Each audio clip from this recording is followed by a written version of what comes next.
So what's supporting the market now? And this is going to surprise you.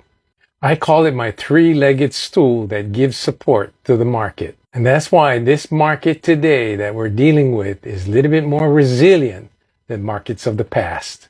The three-legged stool, of course, is number one, healthcare, number two, public sector, and number three, of course, is high tech. Let's go over the first one, healthcare. In terms of employment, the healthcare industry has been one of the most fastest growing sectors in recent years. In fact, in 2020, the healthcare and social assistance sector employed over 22 million people, making it the largest industry in terms of employment in the United States. In fact, according to the projections by the Bureau of Labor Statistics, indicating that employment in the healthcare and social assistance sector will increase by 14% between 2019 and 2029.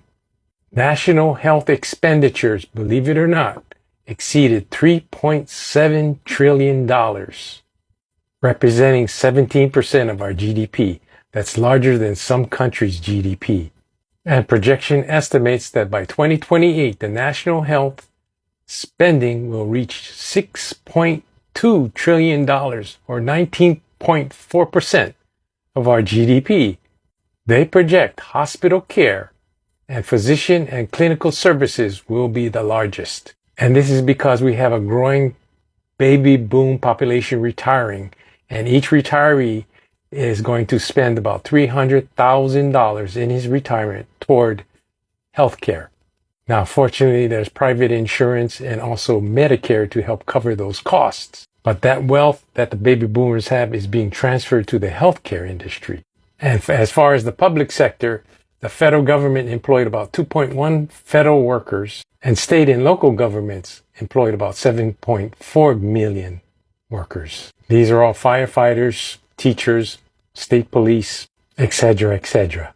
In 2020, the public sector expenditures was about 17% of the U.S. GDP. So just the healthcare and the public sector almost accounted for 40% of U.S.'s GDP.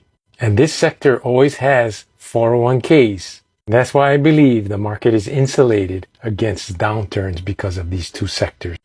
So as Americans still use their phones and the internet and depend on healthcare services, and as the public sector spending and expenditures continue to pump money to our economy, we'll be all right. Let me know what you guys think. Don't forget to follow, like, and share.